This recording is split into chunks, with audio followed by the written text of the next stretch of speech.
Chapter 3. William McKinley. The president who shook hands with his killer.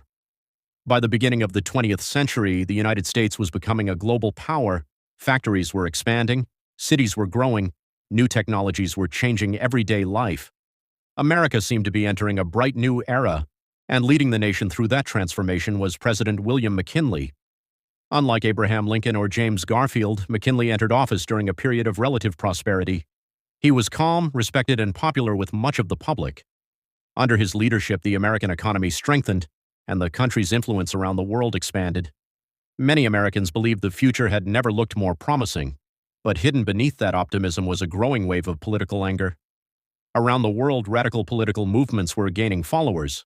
Some extremists believed governments themselves were the enemy. Among these groups were anarchists, people who rejected traditional authority and often viewed political leaders as symbols of oppression.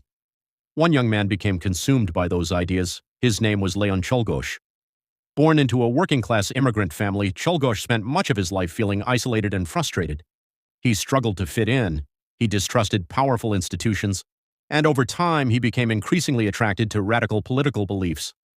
The more he listened to extremist speeches and read revolutionary literature, the more convinced he became that dramatic action was necessary. Eventually, he chose a target, the President of the United States. In September 1901, President McKinley traveled to Buffalo, New York to attend the Pan American Exposition. The event was a massive international fair celebrating technology, innovation, and progress. Millions of visitors came to see exhibits from around the world. Electric lights illuminated buildings at night. New inventions amazed crowds. The atmosphere was festive and hopeful. For McKinley, the event represented everything he wanted America to become: modern, prosperous, confident. On September 6th, the president scheduled a public reception inside the Temple of Music. The purpose was simple: meet ordinary citizens, shake hands, greet supporters. It was the kind of event presidents often attended. Thousands of people lined up for the opportunity to meet him.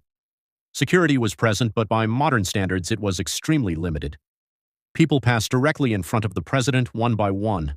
Among them stood Leon Czolgosz, calm, quiet, patient. In his right hand, hidden beneath a white handkerchief wrapped around his wrist, was a revolver. The cloth made it appear as though his hand was injured. No one suspected anything.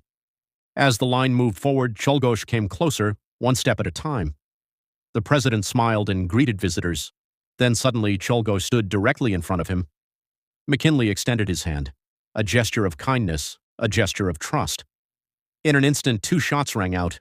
The crowd froze. For a brief moment, many people couldn't comprehend what had happened. Then panic exploded across the room. Witnesses screamed. Some dove to the floor.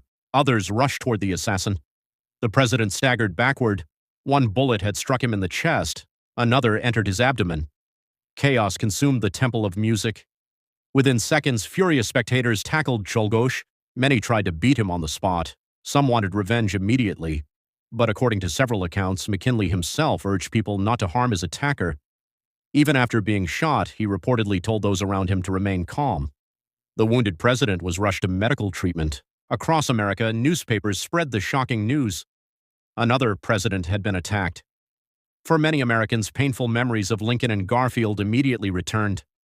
Would history repeat itself? At first, doctors believed McKinley might survive. Surgery appeared successful.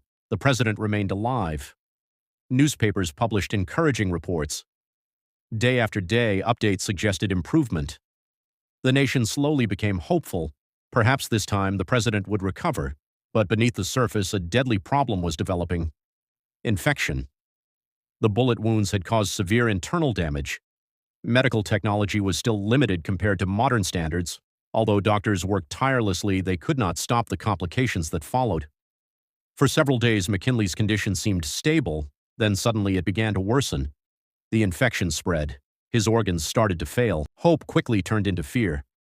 On September 14th, 1901, 8 days after the shooting, President William McKinley died. He was 60 years old. America was stunned.